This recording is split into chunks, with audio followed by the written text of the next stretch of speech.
Easy. It's weird when Sean isn't here, isn't it? It kind of is. I just can't pull it off the same, unfortunately. I actually, I didn't know. I was like, right, usually we have this. Sean does the intro. I slag Sean. People feel sorry for Sean. They send us money, and then we get on with the episode. But this week, with you being in Australia, Rachel, and me being in Dubai, we couldn't get a time to suit all three of us. So me being halfway across the world meant I had to take charge of the interview. It's a bit weird. Although you've done podcast episodes with us before, so it's actually nice because we can kind of bounce off each other. But when you're doing a one-on-one, it's great when you have two people because two people think of questions, two people have different ideas. But it is weird without them, and probably gonna be better. I know. I'm just gonna put it out there. Just gonna put it out there. Famous last words. So on this week's episode, we do have Rachael Smyth. Rachel, you are very welcome back to the podcast because you have had a very, let's say, busy 3 years because since 2021 you started to get into triathlon, but it's been a very busy 6 months for you in the last six.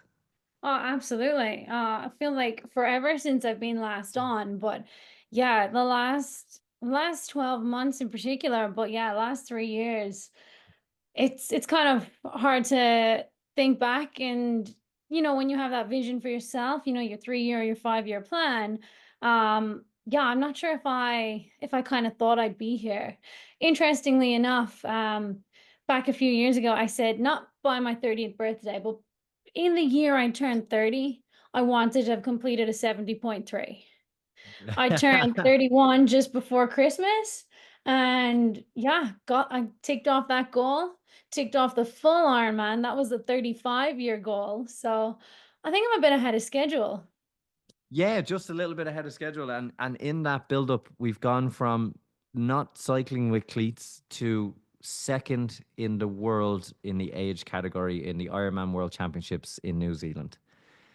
How we know how, I know how because I see the amount of training and consistency. For those who listen, how do you go from just getting onto a bike, not knowing how to really cycle it, to second in the age categories World Championships?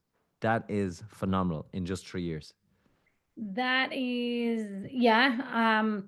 I guess it's There's a lot of people. it, Sean's jaw, if he was here, would be on the floor because he still can't believe when I was sending him the details of your race. I was a little bit ahead, and he was like, "Oh my god!" And looking at your splits, it was amazing. Like let's start at the finish. How did it feel? Did you know crossing the line where you were in the race? Was it that close? oh, like it was close that I got second by 20 seconds. Wow. So let's start there.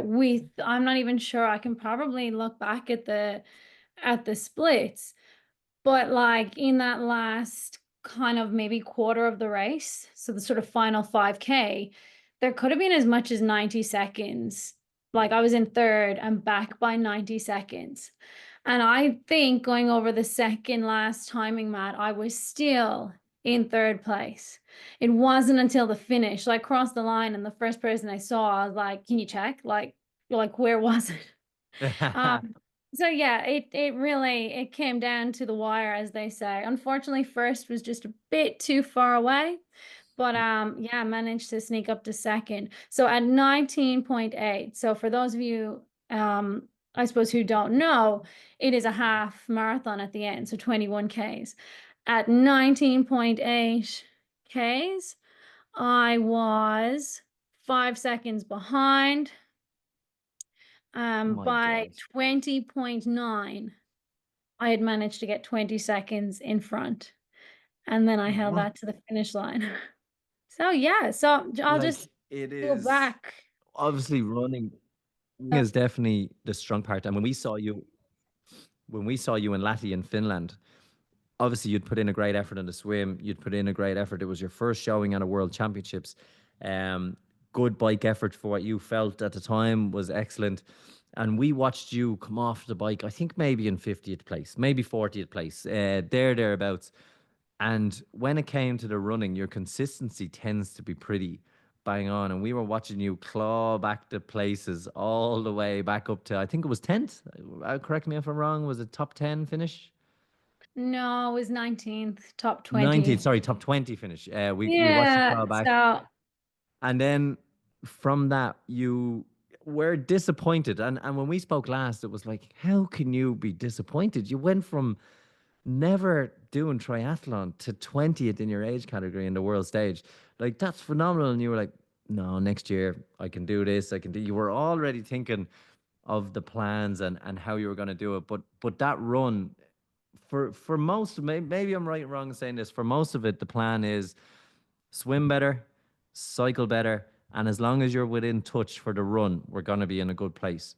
How did you work on that from that Lahti, Finland, all the way to this latest World Championships? What did you put in place to say, okay, this is what I need to do, and this is how much faster I have to go, and this is what I'm going to do?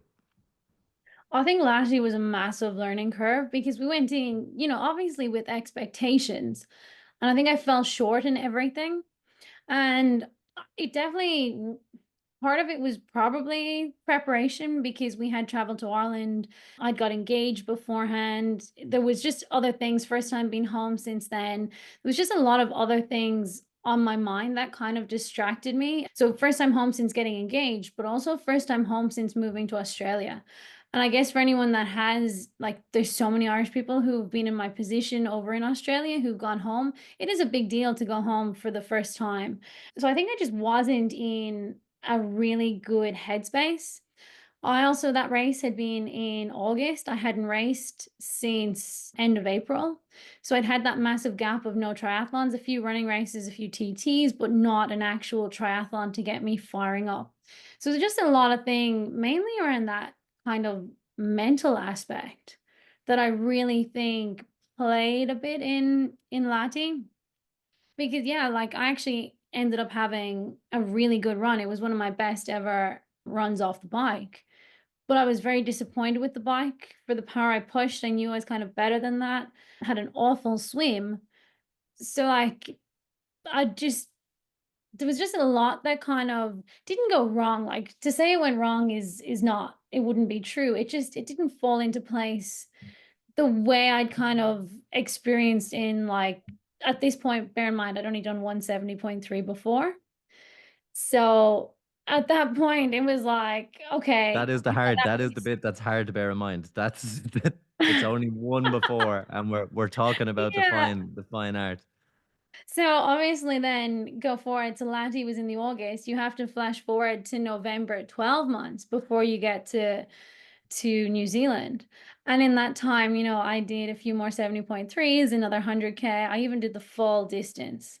So my experience and just just exposure as an athlete increased. It just got so much better. And that really stood to me in New Zealand. It's like, okay, I've been here. I know what to expect. I have put the work in. I have another like year and a half since Finland almost behind me. And I think I've been lucky. And I suppose you can call it luck or you can call it good preparation, but like everything has gone well. I've had an uninterrupted year aside from like scheduled breaks.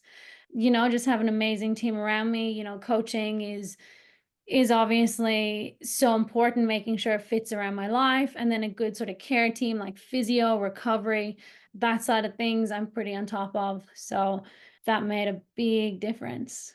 So last year, a lot of our guests came on and they said there's a real importance to race practice. Obviously, that had only been your second 70.3, the first out. You've talked about many more 70.3s. You also retained your title for Busselton straight after Lati because you were gonna wait till the next year to kind of see if you could get qualification, but you just went in December and said, okay, let's go again. And you won the race for the second time. I think you beat your time by about 9.5 minutes on the year previous. No, it was actually, I think it was a bit more than that. I think it was 19. 19 minutes. Oh my Uh, God. yeah, because my very first one was about a 4:45, give or take. And then Ah, the that's next year round was a 4:25. So almost 20 minutes.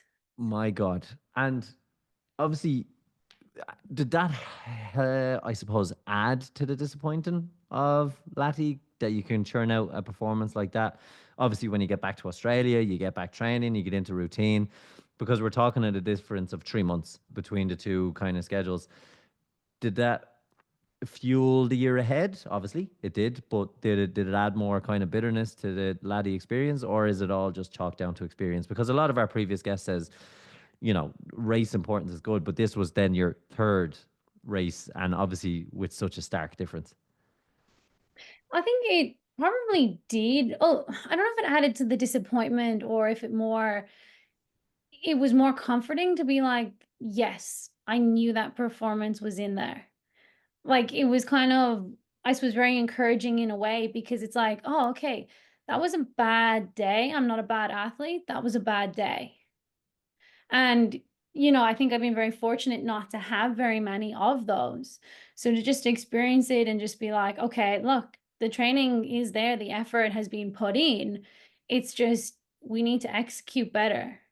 And that is one of the big things I learned. And I did make other changes. Like I think I wasn't happy on my bike. So I think after Finland, I changed bikes. I actually got the exact same bike, but a slightly older model because And there was it's just some really very slight differences and it just suited so much better. it's really unusual because your bike, like, beautiful. It was such the tri suit, the bike, the shoes, the helmet, everything was matching. It looking the part was not the problem. And then I was really surprised when you were like, "I'm actually changing my bike. I've bought this older one," and I'm like, "What? You're getting rid of the glorious one that if a scratch got on it, there'd be tears. It was beautiful, and all of a sudden it was get rid of that bike. I want one with scratches. I want one that's been worn, tried, tested." So bike fittings are a big thing. So people who are listening to this, obviously it's great to have an athlete on, and we'll continue talking about the race experience. People who are getting into triathlon and cycling, how important is the bike fitting? And in your experience, what difference did it make with this new bike? What was different? Being comfortable on it, I just found like, even though it was the same like company, it was the same model, just slightly newer. There were slight changes with the frame, just sizing, and it just felt very big underneath me. So you've got to feel comfortable on it. And like, you can pay people to do bike fits or, a lot of the time you can feel yourself if you're like overextending your knees or if you're not in a good enough aero position. Like there are a lot of changes you can make just from looking, like just have someone record you or have someone else there to like critique. But yeah, like if you're not comfortable, you're in for a long day and you're in for a long, painful day if you don't have a good fit on your bike. And what did this bike? Obviously, we've gone now 19 minutes quicker. The cycle times. Did you continue to use that bike throughout the year as we went into? Obviously, we did Busselton to retain the title, and then also we went doing some shorter stuff. Yeah, I guess didn't really go that much shorter. Went down to the 100K and then 6 weeks later ramped it up to the full distance. But no, the bike that I changed to after Finland is the bike that I raced Worlds on just there a few weeks back. So it was a really good fit. I guess you're always looking for changes, you're always looking for ways to improve. So, watch this space. I'm never against changing it. But, it's been working for me for the last year, so, I've been happy on it. And what does, obviously, to choose to go do the full Ironman? We can go into the full Ironman in Cairns as well. What was the logic behind going the full distance? Was it for mileage? Was it a mileage block? What was the training logic behind that? And then we can talk about the race because you had a good day that day as well. I think, I suppose what was the logic behind it? I guess when you qualify so early, so Busselton in 2023 was the qualifier for New Zealand 2024. And because New Zealand World was so late, like not till the 14th of December, I had like 365 days plus an extra 2 weeks. So the whole motivation behind doing the full was just to like change it up a bit, just so I didn't get bored. That was really that was really one of the main reasons for going full. It's like, all right, are we just gonna do the same thing? Is this year going to look the same as last year? Because when you're trying to get up every morning, train twice a day, work full time, you do need that spark, that's something that keeps you going. And in this case, it was like, let's do it. Like, I've got a year. So what is a full halfway through? If it's a disaster, I still have 6 months to recover and rebuild. And yeah, like as you said, it wasn't a disaster. It was actually a really, really good day out. But it was just that, just change it up. I hadn't done it. I was in great shape. I knew I wouldn't have to do that much extra training to make the distance. And yeah, we went for it. And up until that point, you'd never ran a marathon, had you? No, that was my one and only. So you'd never ran a marathon. You were bored and said, "Sure, I'm doing halves. I might as well go and do a full." Did it scare you a little, even being so accomplished, like in such a short stage, being so accomplished? Did it scare you going up to the full? Did you haven't done it? We'll talk about the race again. Haven't done it. Would you do it again? Is it something that it excites you more than the halves, or what is the difference? Like obviously for me, I've done a full. I know people do halves. Obviously, the difference is distance, but when you have two different distances, you race quite differently. Did you find you liked it? Would you find subtle differences between the two? Which one would you prefer? I loved it. I think it's such Yeah. a random, I don't know if it's a random thing to say. People are probably listening going, what the hell? I loved it. And like I can't even begin to describe it. Like I'm sure there was times in that bike ride where I was like, what am I doing with my life? Why am I here? What who thinks this is a good idea? And then you cross the finish line, you're like, oh my God, that was amazing. Let's plan the next one. So I like it's just I don't know. It's a combination of things that, yeah, just really excited me, the whole idea of stepping up. And in the lead up to it, I guess it's like anyone who's training for just a marathon. It's always the question of, okay, well, how far do you go before you do the marathon? Like, do you actually need to do the marathon distance before you do the full marathon? In my case, no, I think my longest run was maybe 31 Ks, about maybe 3 weeks out. But then you've got a 180-kilometer cycle. So not only are you thinking with a marathon, like 42K, suddenly 42Ks is not seeming far compared to 180. And I got nowhere near that. A few weeks out, I did a 160K time trial. And I honestly, after completing that, or I say completing it lightly, like getting through that, I really thought, I'm not sure about this. Like, I could really, really struggle. And just the funny thing when I'm just very much like when I get on the start line and that like gun sounds or whatever it is, the beep, I just flick a switch and I'm just in race mode. And when I look back and think about that 180-kilometer cycle, it did not feel like 180 kilometers. I think that's the incredible thing about racing. When you just get started and get going, you're just in the moment. You're not thinking about, or at least I try not to think about how far I've done or how much I've left to go. I just try and think about what I'm doing at that point in time. So yeah, I think I just treated it the same way people treat just a regular marathon and got through it. And for those who don't know, what was your time on that day for your first ever marathon plus first ever full distance Ironman? So for the marathon, I went 3 hours, 12 minutes. And for the full thing, I went 9 hours, 40 minutes. 9 hours, so sub 10 hour on your first ever marathon, first ever full distance Ironman. Like phenomenal. And I think you topped an age category or were in the top three. I won age group overall, um, Yeah. I think you were the 13th first age overall, grouper overall, including the wasn't it? pros. Yeah, yeah, first age group overall. And that was Asia Pacific Championship.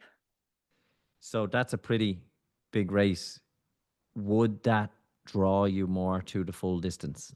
The fact that Oh, you've had such a good showing in the Asia Pacific Championships, would you be, is it tempting to go full distance or would you happily stay at both?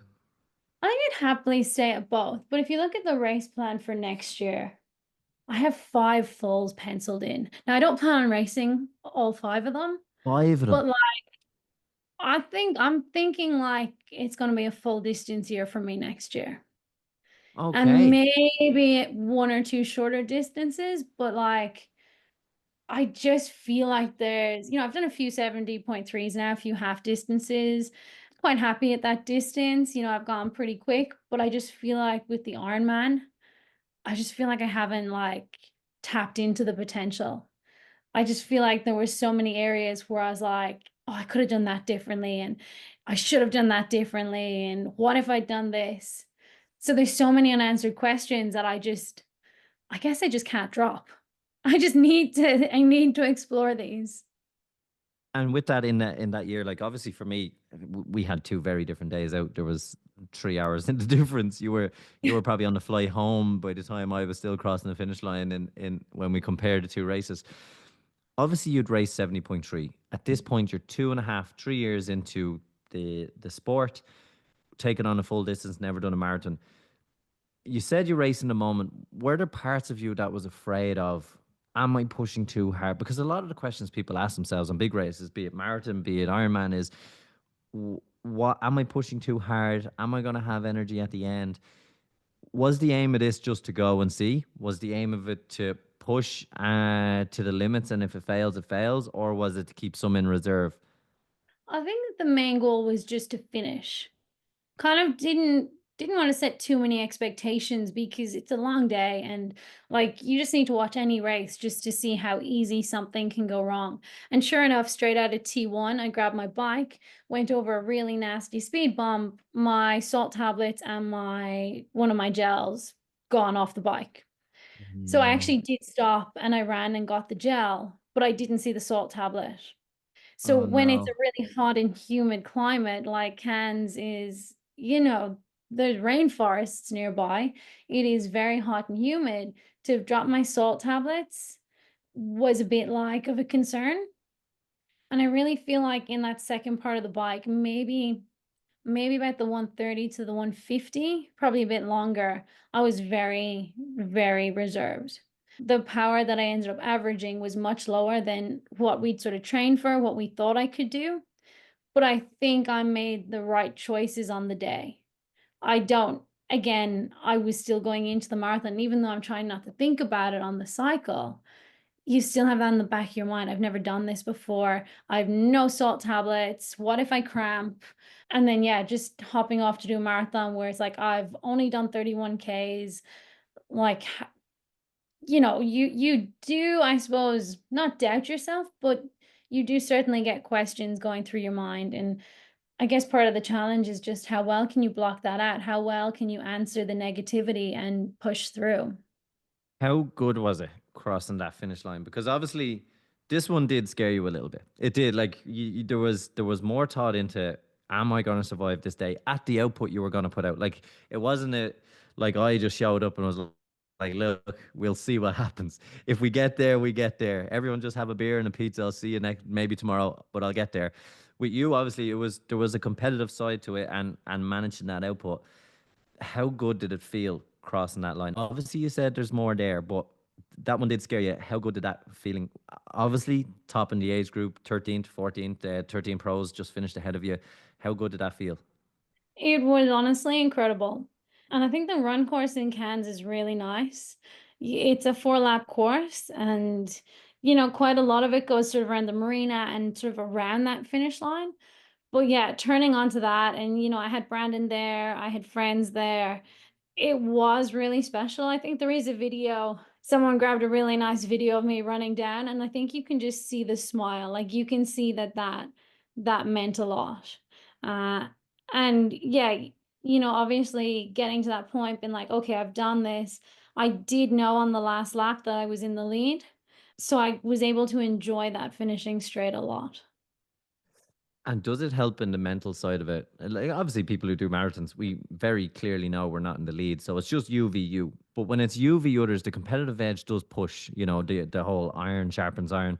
When you know you're in the lead, do you get that extra little burst just the same as if you're chasing down? Because sometimes a negative, like we're going to talk about in the World Championships, being 5 seconds behind if you're already max effort could mentally break you.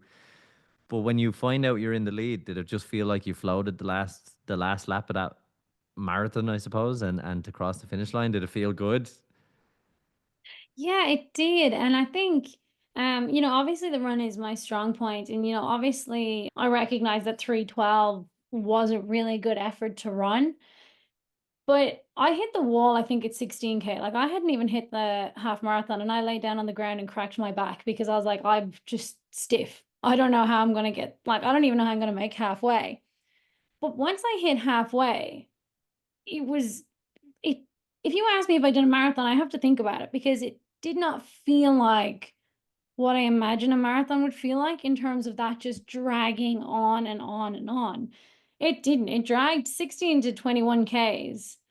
Man, I thought I'd never get through that 5K. And then once I hit halfway, it's like, oh, like I'm home. So then that last lap, I did know at that point that I was in the lead. So I guess it kind of depends, like because the day had been sort of to survive, I probably didn't push it as much as if I had been chasing someone down right to the end.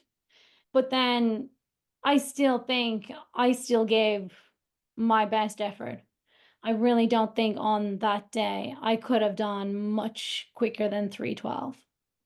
And we came off that, obviously, to have such a positive experience over the distance. It had to have given you, like, I suppose this is not comparing me and you, but the mentality of it. People ask me, would you not do a half Ironman first? And I was like, but I'll do a half doing a full. So I get value for money doing it all in the one day. It's one flight, it's one this, it's one that.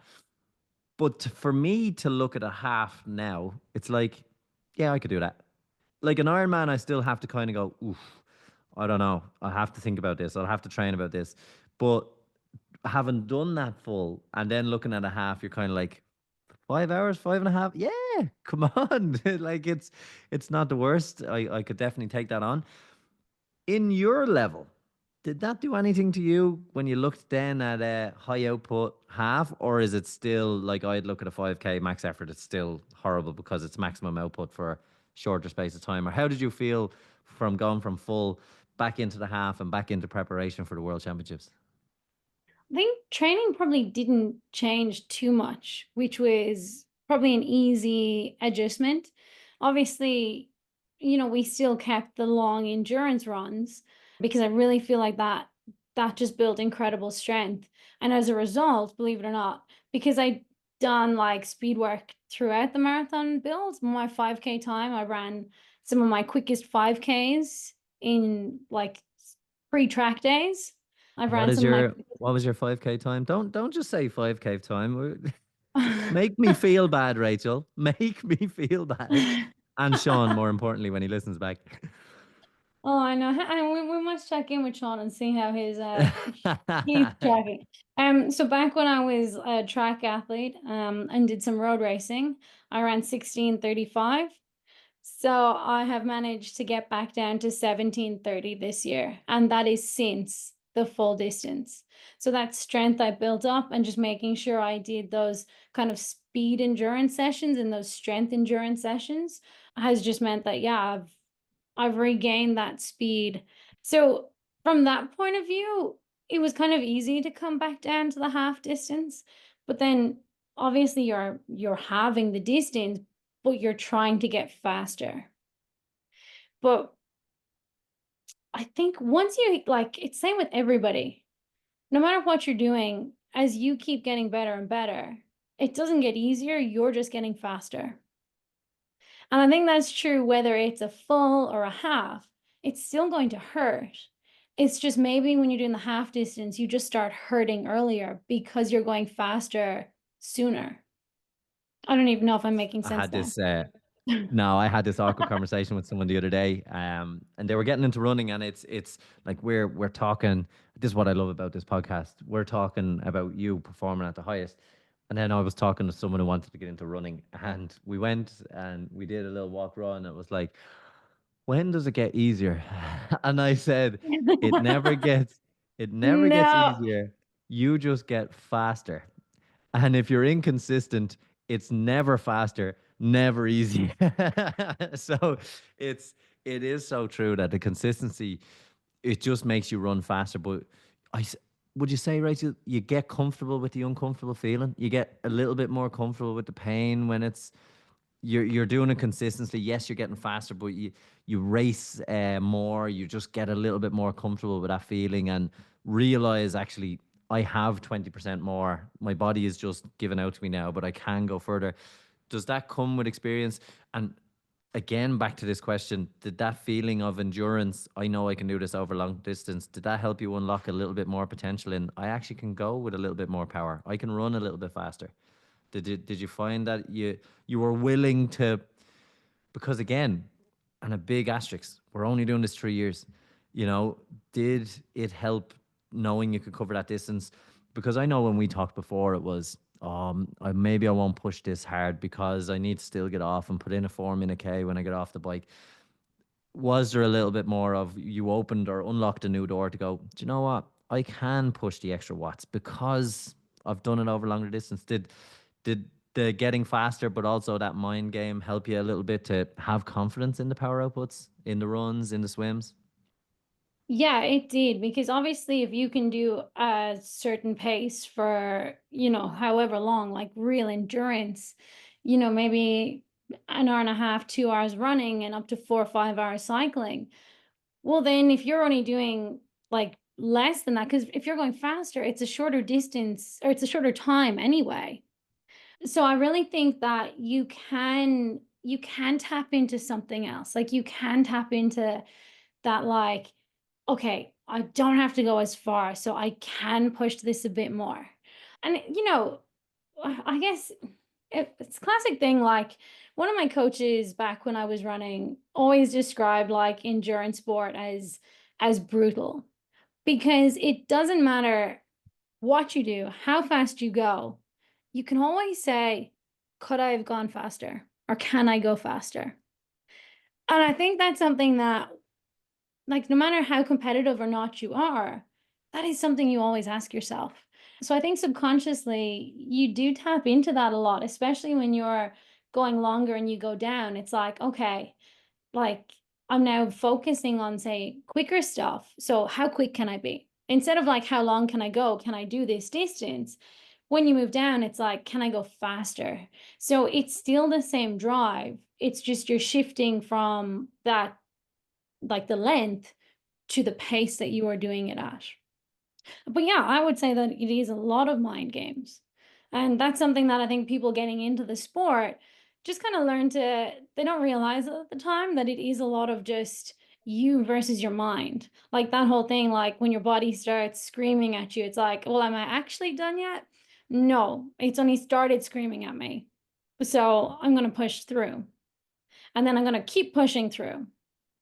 And I think, yeah, that's just something that I did not have that when I was running. I did not have that mental toughness to be like, I can go that extra bit. Like I'm not done yet. And whether that's something that I gain from Ironman training, because like it is brutal, maybe I have to give myself a lot of credit for building that mental strength through that really tough training. But it's definitely helping me with the shorter stuff. Just knowing that, okay, I've done way worse than this. So push, push, push.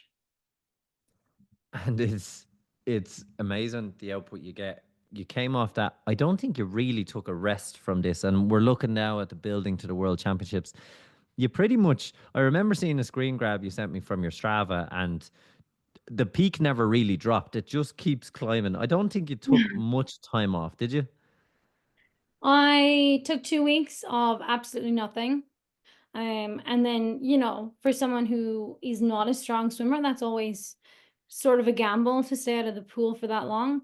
But I did take pretty much 2 weeks of nothing. And then I did 2 weeks of just what did I feel like? When did I feel like doing it? So I did schedule in a month of downtime. And I think that's because I did talk about earlier, having this whole year of just consistent, uninterrupted training with the scheduled breaks.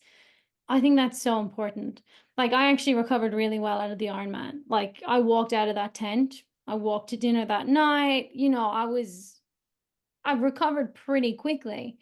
So there is that temptation to jump straight back into it, but it's like you've just put your body through almost 10 hours. Like if I did not give myself the chance to like switch off, and even just from a mental point of view, like you are in the zone for 10 hours. Your mind, even if your body is thinking it's fine, mentally I needed that break. So yeah, it was a month of, I'm not going to say chill, but of downtime. Is it hard? Obviously, you've built routine, and we say a lot of times routine is probably the best thing for your fitness goals. If you can build in the routine, because motivation, like I've no doubt after that 2 weeks break, your motivation probably wasn't the highest. You're probably like, you're like, don't get me wrong, you're excited to get back to training. That when you train so often, you operate, you do look forward to training again. You do miss it. But sometimes when people do long races, marathons, I'm guilty of it sometimes myself. When I cross that finish line, I'm like, right, that's me until 16 weeks before the next one. You know, because motivation leaves and the routine was there, but then the seasons have changed, the wind changed direction. I find food, like it's just everything goes out the window then. How was it for you? Obviously, we had World Championships looming, so there's a very big motivational factor. But how do you find the transitioning from racing, recovery, and then being motivated to go back in, or is it routine? What way do you work and what advice do you have for people who are coming out of? Because even our Barcelona trip, for an example, which yourself and Brandon are involved in, what some people come out of Dublin had to take some time off, and then trying to get that train going again was it's difficult. So what way did you manage it? Yeah, well, I mean, obviously Brandon is the coach for the Barcelona trip, and he's been my coach from day one. So I've had that consistency with my coaching as well. But for me, it's completely routine. Like, I mean, I'm highly motivated, I am highly driven, but I don't rely on that. For me, I've just built good habits. I just know that I'm getting up every morning, like yeah, like my schedule is just it's a bit crazy. Like I'm up by 4:30 every morning, usually at the door by like 5:15. Do the first session of the day. Usually I go straight to work. I don't think I ever come home. I think it's always straight to work. Work my full day, come home, got my nice routine, just either have a coffee or a quick snack, and then it's out the door for session 2. And then come home, cook dinner, bed, repeat. And like for some people, it's like, oh, like I understand that it's not for everyone, but for me, this is my choice. Like I said, I'm highly driven. I want to be as good as I can be. I just want to be the best version of myself. And I've chosen to dedicate myself to that. But even if you're not doing like my routine, you can still have certain days where it's just like, no, this is time for me. And even if it's a day that you're not training, you're still taking that time for you. And I think that's so important that you just know, okay, when I get to Tuesday morning, I'm meeting my friend at the gym or I'm going for a walk or it's time you have set aside. And I think that trumps motivation any day of the week. Yeah, it does. And look, accountability is something we've spoken about a lot. And the fact that you Mhm. live with your coach is a very big accountability because you get 2 feet into the back. So, Oh, but it's I'm the one who has to drag him out the door. Let's be realistic. But but no, but I it's have a very good group of friends that I train with. So like I swim 3 mornings a week, and I know that there's always going to be some of them training, and that helps as well. So the accountability and the routine is so much better than the motivation. and would you say that, and again, we are reminding people we'll get into the World Championships we're building, but for people who are interested in new year, new me, I'm trying to say like new year, what can we do consistently? Like it's not a new you, it's still you, Mhm. but what habits can you build? Do you find that clubs, triathlon clubs, groups, is that the key? Is that what's going to keep you? Because obviously you feel like you let people down. For me, I think it is because you feel like you let people down. You have a social engagement, even though you're training. You have a social life, and that's I think people don't understand that about people who commit themselves to sport or who say, right, I'm not drinking because I'm training. When they go out with people who are drinking and not training, they're like, you've no life. It's like, well, actually, I've got great friends in the pool. Do you find that those kind of groups make this easier to aim and to set them goals for yourself to be the best you can be in the sport? 100%. Like, we call ourselves the breakfast club because we reckon the only reason we swim is for the breakfast afterwards. So, Food is and my yeah, motivator and as I well, so I mean, can't judge. we've got the t-shirts and everything, we're fully committed to like the breakfast club. But that makes such a difference because it's like by the time I rock up to work in the morning, I've spent a morning with my friends. We've had a laugh. We try and reserve breakfast just for Fridays so we don't go completely bankrupt. But it's just that we have so much fun before most people are even out of bed. And that makes such a big difference, knowing that, that there's people there who are going to make you laugh, who are going to brighten your day. So then no matter what else happens, you've had that positive experience. And if you just stick on the autopilot, put the gear on, you're tired or not, just get there. You will warm up to it, and that's the beauty of a group and that motivation and that accountability. Like the hardest bit, and it always is. It doesn't matter if you're doing a 9.5 hour Ironman or a 4:30, has 70.3, or you're doing what I'm doing, 13. The bit that makes it hard is putting on the shoes. It's getting out of that bed. It's just taking that first step, and whatever you need to do. What kind of aids do you do, or have you got a little mental trick when you wake up in a day where you're like, oh no, what is the bit that gets you to go, just get up? Oh, I think it's just habit. But like if you saw me now compared to 2 years ago, like 2 years ago, I would be lying in bed until the very last minute to the point where I'm running out the door late by the time I actually get training done and then get back and get ready. Like I would be running out the door late to work because I had pushed off starting my day until the very last possible minute. And then it's just kind of like it just goes back to mindset. I love what I'm doing. So I want to get up. I want to be out there getting better, improving myself. So now I try not to snooze the alarm. Like I try to give myself as much time as possible, but then knowing that, okay, when the alarm goes off, I'm up, I'm ready to go. Doesn't always happen. Like this morning I was not in the mood to get up. But I still did because I had arranged to meet friends at 5:30 in the pool. So I was not showing up. Yeah, yeah, and you do have to do it, and it does make a big difference to help with that consistency, to help with, I suppose, freeing up your day, particularly when you look at Ironman. And one of the main issues I had with Ironman, and I've had those moments, I stayed in bed and said, nah, I'll train at lunch and I'll train in the evening. Then lunch comes and I'm too busy, and now I'm like, damn it, I have missed a session because I wanted 20 minutes of extra sleep, and it adds pressure. It really Mhm. does add pressure in the mind because you know you've missed a session. Now you're only getting one session in, and you just build this. Had I just gotten up, I I've never regret training in the morning. Not once. It's one thing I can turn around and say I have no regrets. It was when I got up early to go for that run. I have never regretted it. I've never regretted an early morning swim, an early morning hike. I've been angry getting out of bed, but at the end of that training session, I've never been like, I really shouldn't have done that.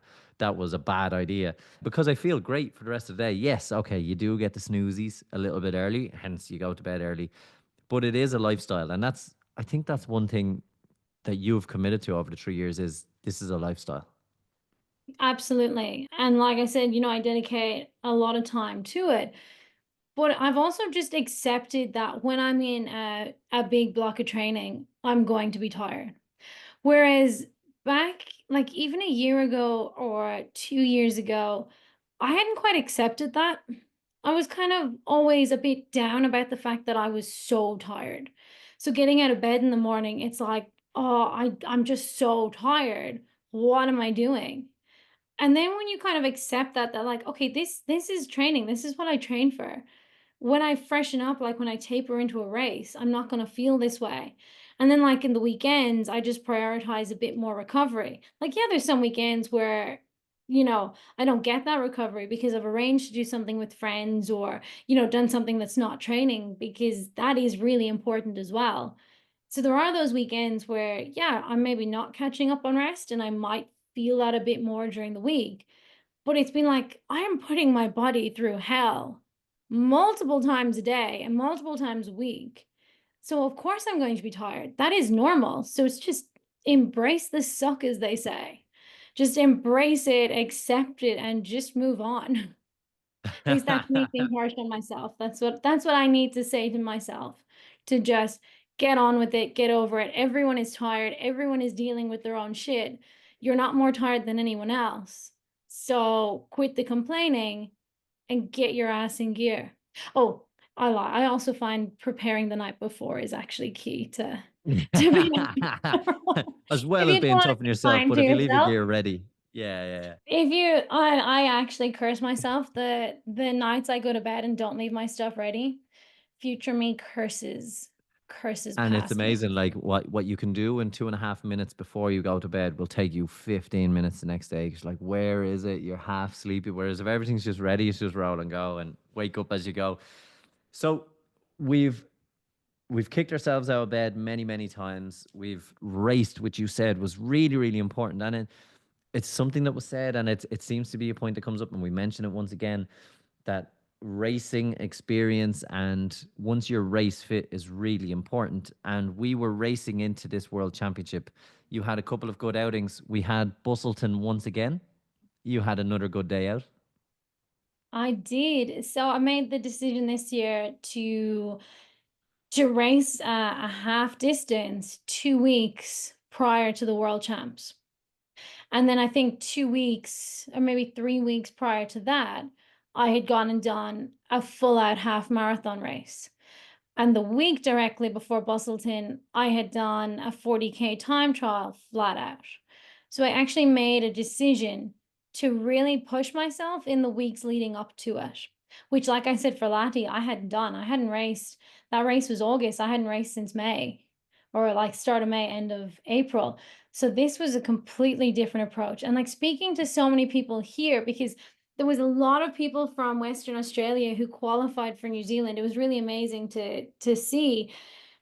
And then I think I might have been one of the only ones who actually did both races, because obviously Busselton is our home race here in Western Australia. And a lot of people kept saying to me like, "Oh, like, do you not think this is going to impact your world champs? Do you not think it'll be a negative thing? Will you actually recover on time? What are you doing?" And it was just the right choice for me.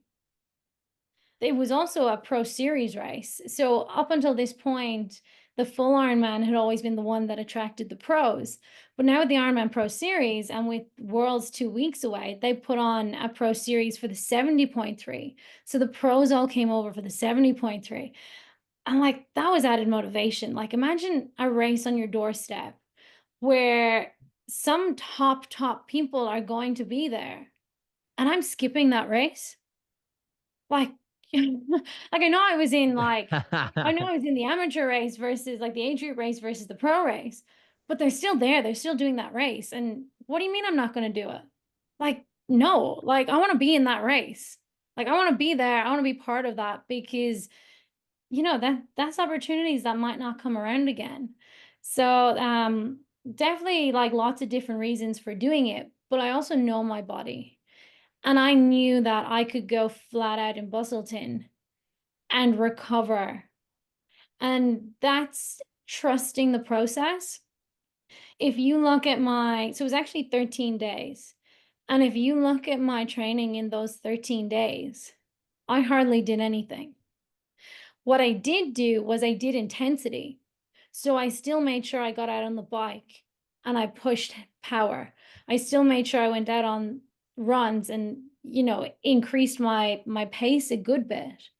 But in terms of volume, there was very, very little. Like the fitness was there. It was just a case of staying sharp. And I have to say, there's a lot of people that they need the taper. They need Mhm. short, soft, and they fire. For me, it comes back to the mental game as well. I feel like I'm not fit if I haven't done something big, and then mentally I'm like, yes, we're ready. Let's just stay injury free for 2 weeks, keep the engine running and ticking over, and then let's. I mentally I'm like, okay, I'm ready.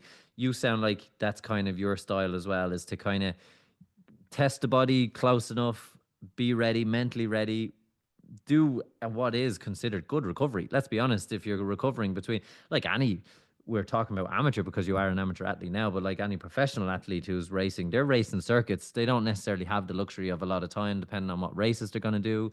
They could be doing triathlons back to back. So it's a reality of being an athlete and treating yourself like an athlete. And by doing it correctly, you set yourself up mentally to go, I'm ready. I've raced into it. And it's something you said since the last year was, I want to race into this, and definitely stuck by it. Yeah, and like I think it's muscle memory as well. Like when I did my first 70.3, I couldn't walk for 3 days. Like my quads were shot. Like up and down stairs, couldn't do it. I was living on the first floor in like an apartment without a lift. Like I was shot for 3 days. But then I walked out of the tent after the Ironman with Yeah. very little muscle soreness. And then after Busselton, it was like, okay, I actually feel fine. I might do an easy spin like the next day or whatever. I actually don't think I did. I think I took a rest day. But, I felt like I could have. So I think, just years of consistency lead you to the point where I've trained my body to recover. And then I do trust the process. Like a lot of people couldn't do that because they mentally couldn't stop for 2 weeks.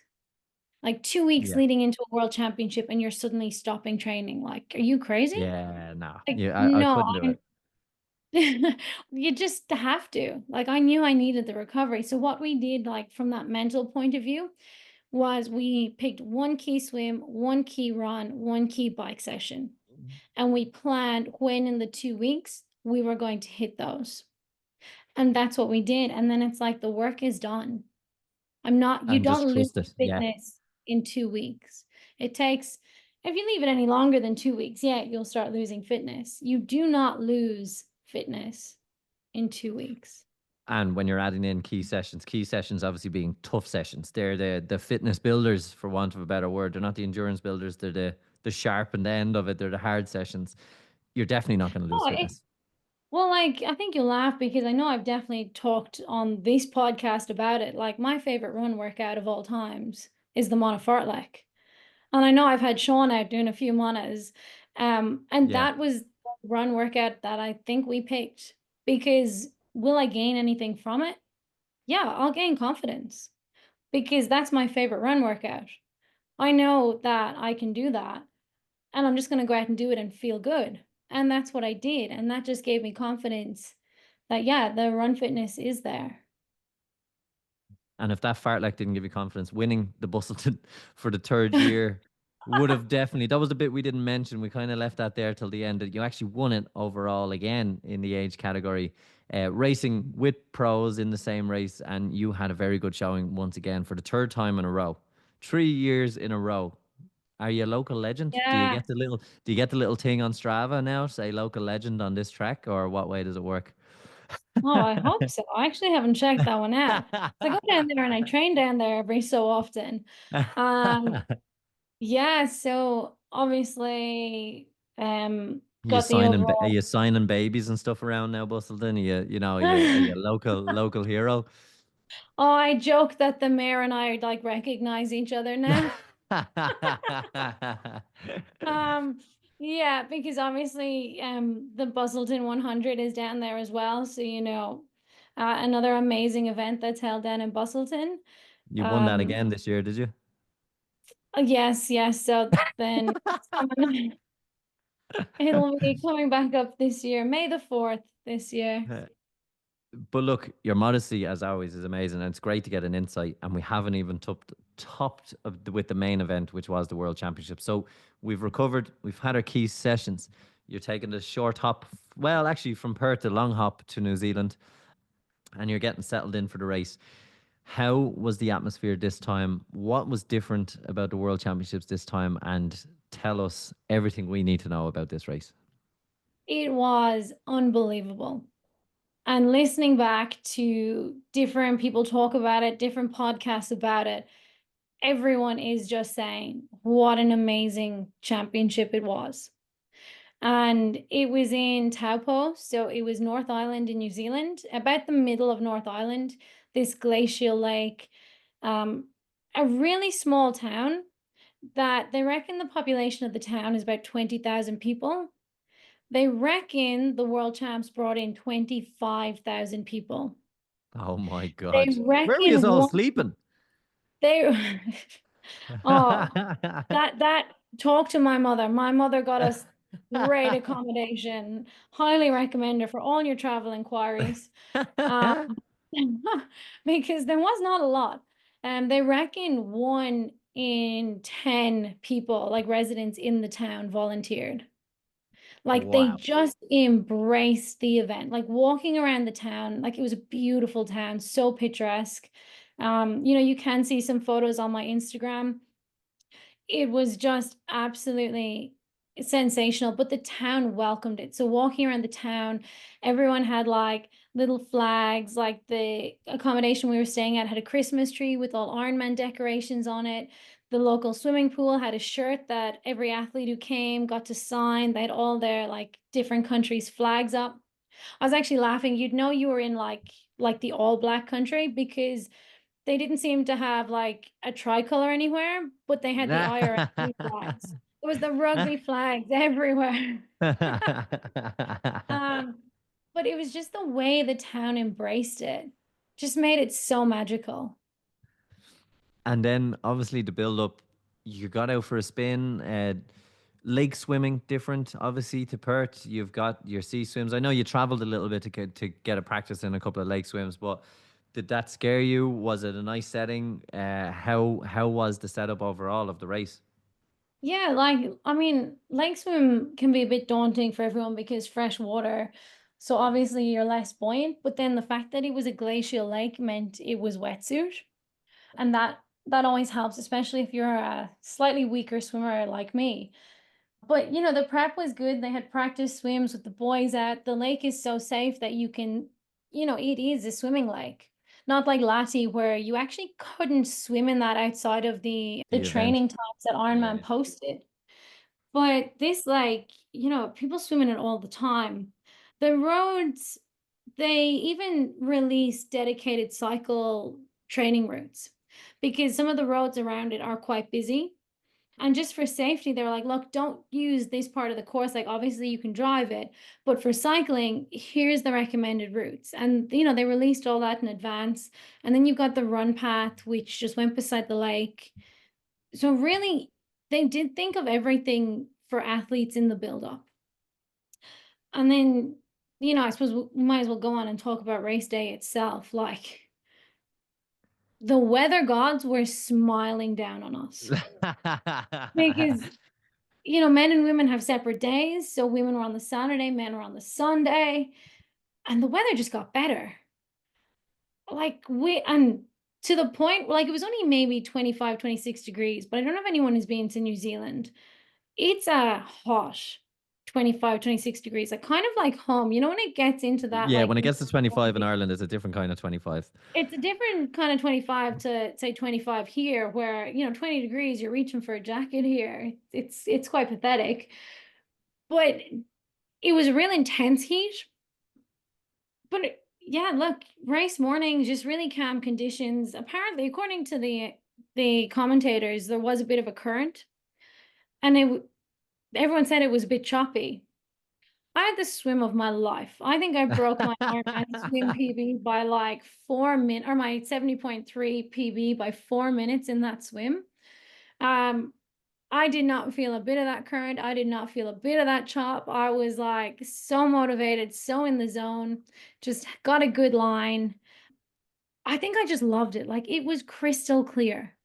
Not much Oh wildlife, yeah. but you could see everything. Like I don't think I've swam in water that clear before.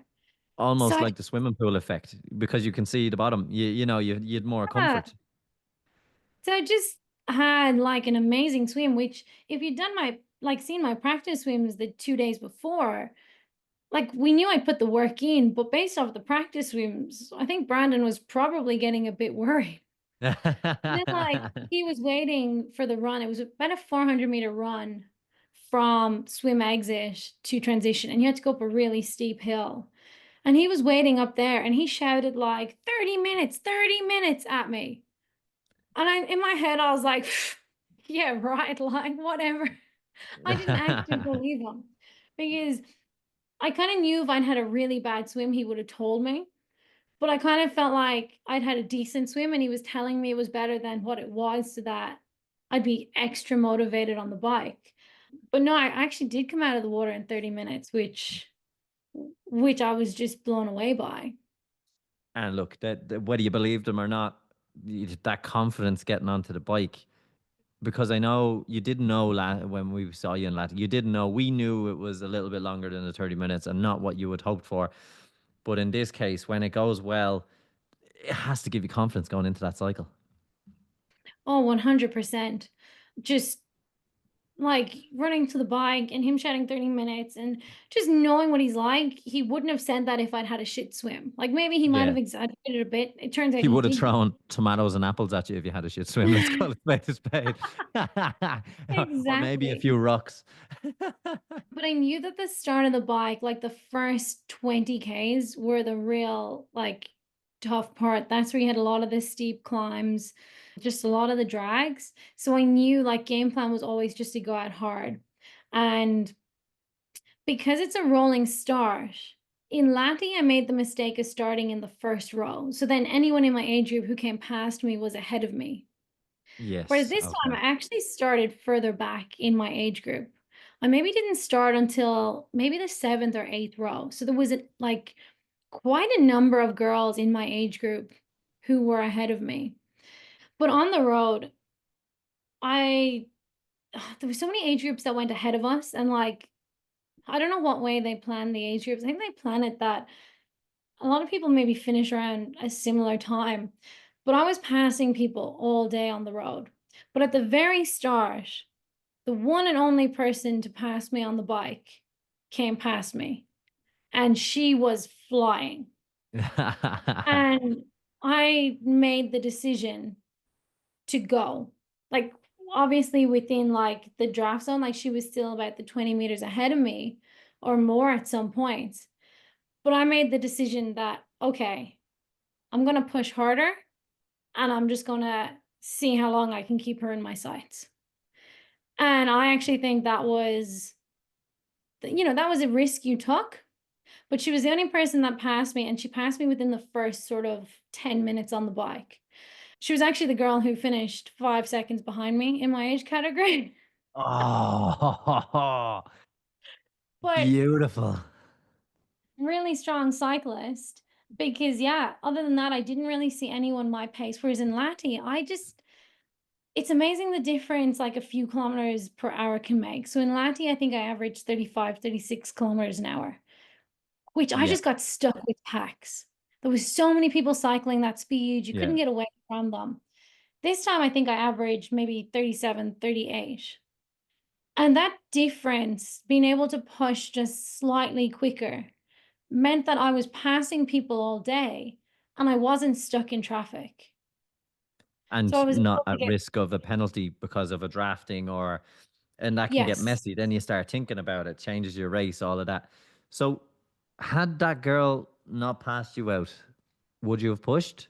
Was it that competitiveness that just said, let's go for it. We're racing. Let's just this is the world championships. I'm not letting her out of my sight. Yeah, I think it was that competitiveness being like, oh no, like nobody, you're not going to pass me on the bike. Like, no chance. Like, I'm not. My bike is really strong. It's still, it can be stronger. It's probably not, it's not as strong as what my run is compared to the field, but I feel like it's up there. Yeah. So when someone goes past me, it's like, no, I'm taking my bets that even if I can't stay with them or keep them inside for the full thing, if someone's able to go that speed, I'm gonna hedge my bets and try and hold that speed too. So I think it kind of just gave me that motivation to push. Because like I said, that first 20 Ks of the course was where a significant amount of the elevation gain was made. So you do have that tendency to maybe go a bit more reserved. Yeah, go And easy. I didn't. Now, let's talk about the last 30 Ks of the bike. Upwind, roughest roads I've ever cycled on in my life, like headwind, uphill. The roads were so rough that I bruised where my arm was on the bars Oh because my arm no. rests against my drink. My whole forearm bruised Just rattling, from, just like bouncing all the from the time. rattling on the roads. I've Oh never my God. experienced anything like it. So yeah, I probably suffered the last 30 Ks because of that first 20. And that's probably where, like, not that I lost the race, but like if you want to talk about losing the race, that was the section I lost it in. Is in that 4 minutes to the person who won. It was that Yeah, section, you reckon? yeah, Okay. absolutely. And what could you do different? Like, I suppose it's easy to say be tougher, be stronger, but like, Well, could you I could you really chalk it don't down to know. experience? Could you chalk it down to I've never had this rough road experience. I'm spoiled in Perth in Western Australia with great facilities, and now it's like, look, but it's the same for everyone, and others were just like, I'm gonna keep pushing. I'm gonna keep eating the bounce out of it here, and just going for it. Like it's is it something you could look back at and go, if I was to do it differently, I'd do that? Or is it just a case of let's chalk it down to experience and I've been there before and I'll be there again? Oh, I think like normally I upload my race immediately, and I didn't load that up onto Strava for about a week, 10 days. Because I didn't care. It's like I could have changed a million things, but I finished second in the world. I don't need to analyze it. I don't need to nitpick it to see what I could have done to have won. I actually just wanted to appreciate the effort. Probably, yeah, since then I probably have looked back and thought about things that could have done differently.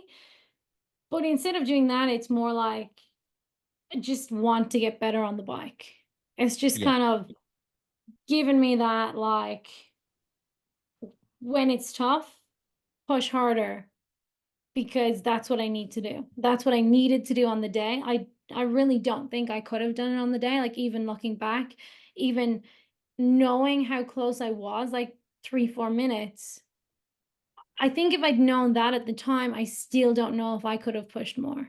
Yeah, it was what it was, and at that stage, the race is kind of playing out, and it's all going to come down to what happens off the bike at that stage. Because once you're in and you're pushing, there's not much you can do at that stage. You're not going to create a new engine. You're not going to, you're not going to change things on the bike. It just is what it is at that point. Bar pushing a little bit more, which may compromise a run and strategy and everything. And you'd already been pushing, so yeah, I think it's rare that an athlete will go, actually, let's just enjoy the moment.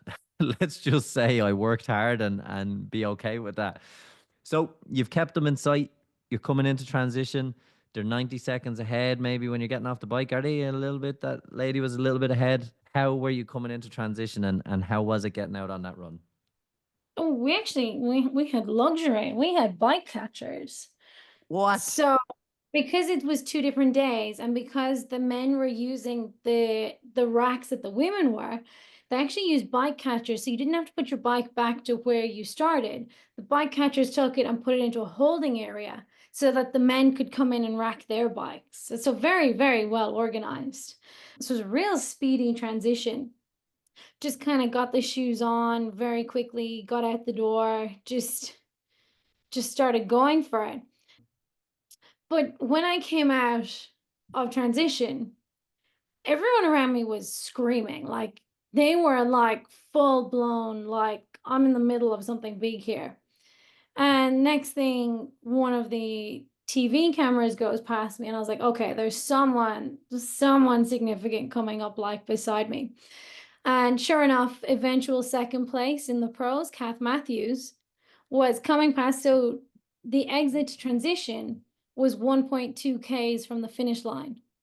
So Oh, she was finishing the eventual day. second place, Kath Matthews, was coming past transition exit as I came out on her last lap.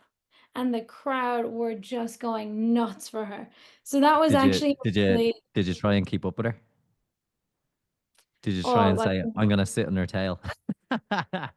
now, because I'm one of the people that looks at the camera and gives out about the people that do that, especially like, especially when it's, if let's say if it's mixed sort of male and female as well, you get a lot of that, of like the pro women always having people sitting on them.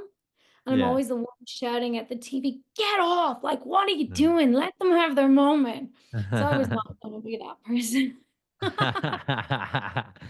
Was pace wise, because obviously I've had pros come past me on my day on the full. I was, I think, just finished and they were finishing the race, and I was still 80K into the cycle. Um, what is it like when someone of that level passes you? Did you look at it and go, I could hold that pace? I know you didn't keep with it, but were you looking at the pro going, this is attainable? That's not far off me, or wow, that's a different level. Oh, she had a different level run on that day. There are times where it's like, yeah, okay, I probably could hold that. And then obviously, in the last 1.2K, she was probably at her max speed all day. But she actually had a run for the ages that day.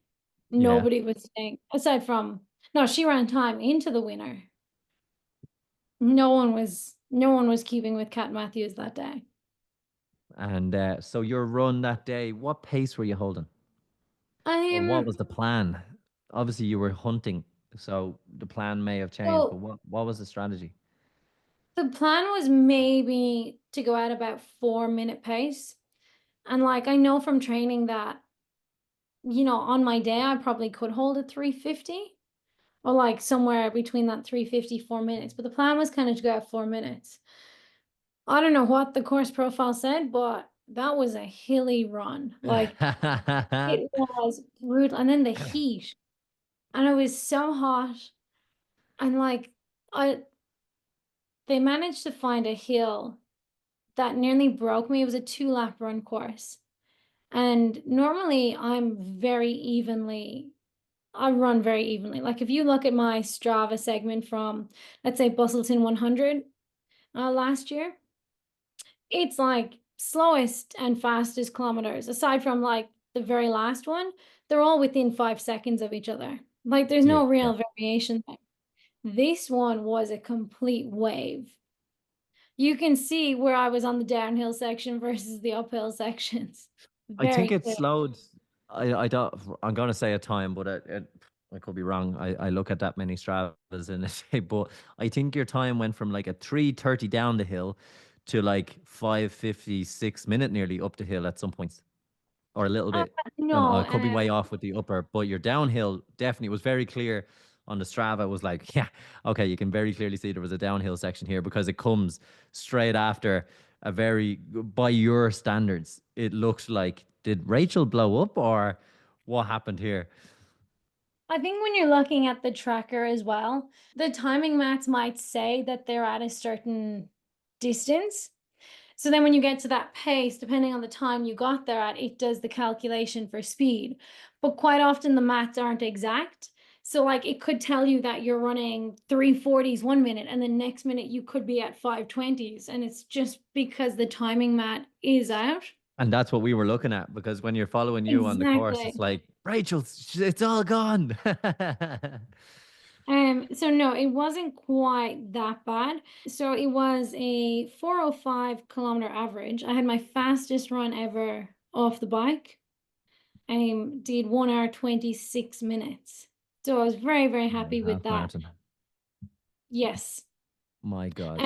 But I think, yeah, on the slowest pace, definitely dropped to a 419. That was my slowest kilometer. Yeah, so 419. So the Strava, obviously, because when you do watch that race and you do look at your profile, it was from a 3:30 up to nearly a 6 minute. Like the scale of it Yeah. was huge. But So obviously, like in earlier on reality, in the race, I had like a 351, at 359, and then like 415, 419 for the two kind of bumps the in the rolling road. hills, yeah. Yeah, then a 411, and then it drops back down to like that 4 minutes. So as you were moving around, you're dealing with the hills. When did you see your cycling nemesis. When when were you still in sight with them the whole time? Was it just inch by inch every kilometer just taking a little bit, or how did it work in terms of that competitive edge on the run? They had actually, and like obviously you don't know this until afterwards, but they had actually started ahead of me. And I think they had Ah, started yes. I think they could have started 2 or 3 minutes ahead of me. Okay, so row one and versus row seven with the Exactly. 15-second intervals. Yeah, yeah, yeah. So whilst she was in sight at sections on the road, she still finished ahead of me. Okay, And I that's the get it. wacky thing. And but could you see her on the run? Could you see, were you still trying to I hunt down, or were you just tried hunting time?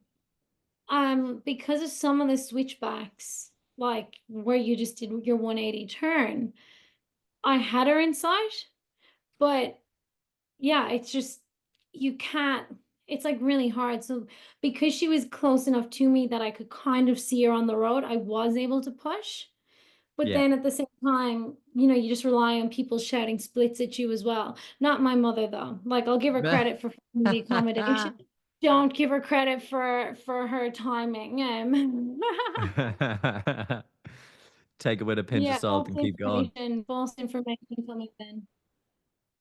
And so coming through, obviously you come through the first lap, you're out onto the second lap, you're up and down the hills. You know the course at this stage, which I actually like about the lapped races because you learn and then you're like, okay, we've one more lap. I know where I can push. We'll see what we can do. You're getting the splits as you're coming through the last 5K. You know you're 90 seconds off. What's going through your head? Yeah, so coming through, I got the time split that I was 90 seconds. And I guess that's where we hit the worst hill on course. And first time out. So when you do the turn at the far end, there was a bit of an incline, and then you have a bit of a descent because you came out along the river or along the lake, but you went back on the road. So it wasn't actually consistent where the hill was out and back. So I'm going down, and the first time I got to this hill, I was like, I just was not expecting it. But the second time, like we had done a lot of hill reps in training. So the second time, I knew that everyone would be hurting on that hill. And I knew that it was brutal, it was hot, but I knew how many times I'd done hill reps in training. I had done like countless 2-minute hill reps. So I put my head down, which, a lot of people see as a sign of defeat. But I actually just stared maybe a meter in front of me, and I got up the hill that way. I didn't look how close to the top I was. I didn't look at anyone around me. I put the head down and I just said, just get up this feckin' thing. And that, and that was, I think that timing split there and I don't really know. It's really hard when you look back because you don't actually know Know the where exact those kilometer or timing where it marks was. are. Yeah, yeah. But I think for like Brandon watching it, he would say that between the two timing mats before and after that hill, that's where I put the damage into her. Yeah, and like you're talking about, if you were maintaining pace consistently as you normally would, or maybe even a little bit quicker than your consistent pace, with her slowing down, you're talking about 30, 40 seconds, over this course of that 2 minutes, if they slow down enough, if they're hurting, if they're slowing, and you keep maintaining pace, it's big. It's really big on a hill section to maintain the pace you're maintaining on a flat. There's a lot of uh, a lot of time to be made up there. Exactly. So like my last 5K in that run, so from about where the hill was to the finish line, that 5K, I did sub 20 minutes. Wow. Um, so I was probably not quite, maybe not quite 19 and a half, but probably about 1940 for that final 10K.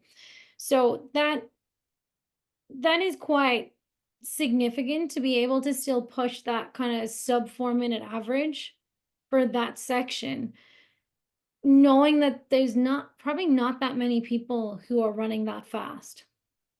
And So it's obviously, just about head. if you don't know you're only 90 seconds behind, you're probably just gonna, if you know you're a minute in or 2 minutes, 3 or 4 from the first, and the others are a few minutes behind you, you're not putting in that sub 20. It's Am I right in saying it's the sheer fact that you were within touching distance? It was, I'm going to give this everything. Absolutely. My last K was a 3:46. I was just, 3:46. and Oh that my was God. the last, like, oh, I'd say the last 400 or 500 meters was slightly uphill. I just went for it. But I 20, was buckling. so to turn it around from 90 seconds behind to 20 seconds ahead, you're looking at the guts of nearly 2 minutes over 5K, which is phenomenal. When you talk about 2 minutes over a half marathon, not a lot, but 2 minutes over 5K is a phenomenal final run and a phenomenal final effort. Did you know you had second place crossing the line? No, I did not. I knew it was close, but obviously finish line is very congested, so I hadn't got a time split from Brandon from maybe 2 or 3 Ks out. So the Wow. last I heard was that, I was gaining, but that 90 seconds was the last kind of split that I had, aside from just roars to go. So crossing the finish line, you get the results. We know now that you are second in the world in your age category, which is, and again, 3 years in the sport, an absolutely phenomenal achievement.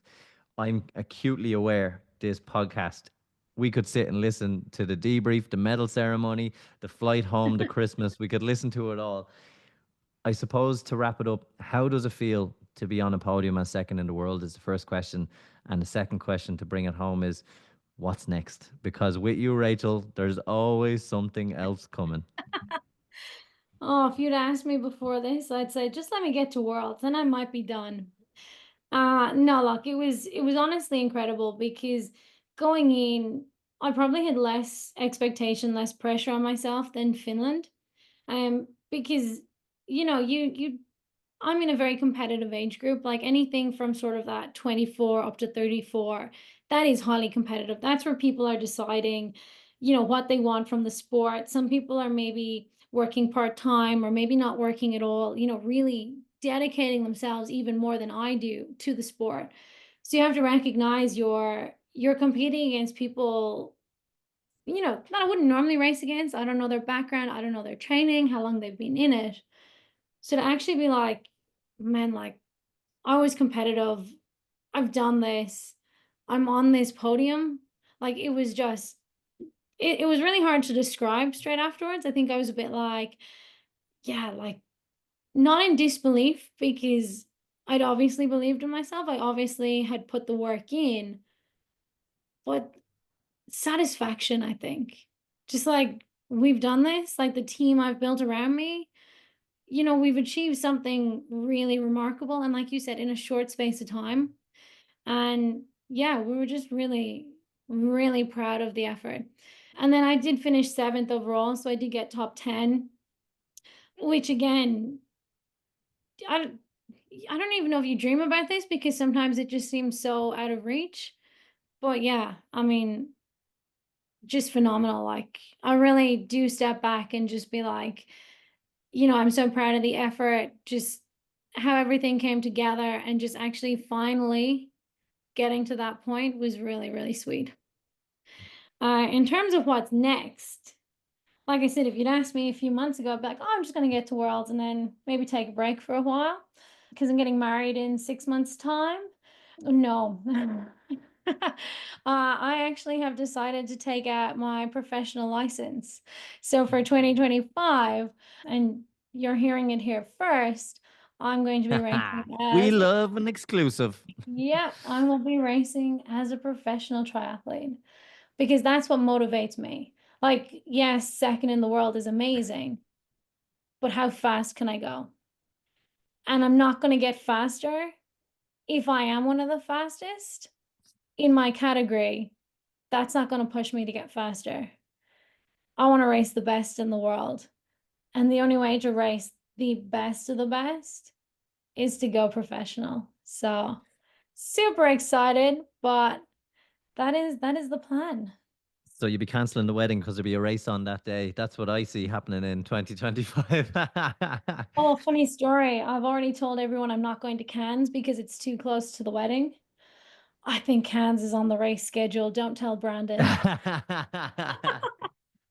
So, turning professional. This is one for those who are listening. What does that entail? Obviously, and we'll wrap it up real quick, but you take out a license, you're on the front line with the best of the best in the world, and that's where you just get humbled by those who have been doing this a long time, and you just try and compete.